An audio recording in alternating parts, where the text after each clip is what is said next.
మహాభారతంలో 18 పర్వాలలో ఆది పర్వం మొదటిది. ఆది అంటే మొదలు అనే అర్థం. కురువంశం ఎలా పుట్టింది, పాండవ కౌరవుల జననం, వారి బాల్యం, విద్యాభ్యాసం వంటి కీలక ఘట్టాలన్నీ ఇందులో ఉన్నాయి. చంద్రవంశం అంటే శంతన మహారాజు సత్యవతిని వివాహమాడడం కోసం గంగాపుత్రుడైన దేవవ్రతుడు అంటే భీష్ముడు రాజత్యాగం చేసి ఆ జన్మ బ్రహ్మచారిగా ఉంటానని భీషణ ప్రతిజ్ఞ చేస్తాడు. ధృతరాష్ట్రుడు, పాండురాజు, విదురుడు సత్యవతి కోరిక మేరకు వ్యాస మహర్షి అనుగ్రహంతో జన్మిస్తారు.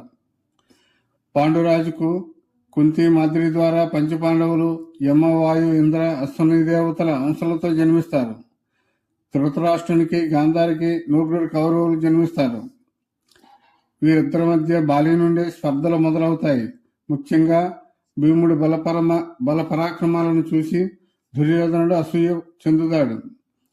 కృపాచార్యుడు, ఆ తర్వాత ద్రోణాచార్యుడు వీరికి అస్త్రశస్త్ర విద్యలను బోధిస్తారు. అర్జునుడు అత్యుత్తమ విలుకాటుగా తీర్చిదిద్దబడతాడు. ఇదే పర్వంలో ఏకలవ్యుని గురుభక్తి, అతను తన బొటనవేలును గురుదక్షిణగా ఇవ్వడం వంటి ఘట్టాలు ఉన్నాయి. పాండవులను చంపడానికి దుర్యోధనుడు మైనపుయిల్ అంటే లాక్షాగృహం కట్టిస్తాడు. విదురుడు సహాయంతో పాండవులు దాని నుండి తప్పించుకుంటారు.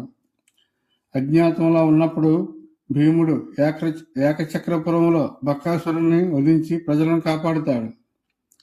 మత్స్య యంత్రాన్ని ఛేదించి అర్జునుడు ద్రౌపదిని వివాహం చేసుకుంటాడు. తల్లి కుంతీదేవి మాట ప్రకారం 5 పాండవులు ద్రౌపదిని వివాహం చేసుకుంటారు. పాండవులకు రాజ్యభాగం కింద దొరికిన కాండవ ప్రస్థానం అంటే ఇంద్రప్రస్థానాన్ని అభివృద్ధి చేస్తారు. అగ్నిదేవుడిని తృప్తిపరచడానికి అర్జునుడు కాండవనాన్ని దహిస్తాడు.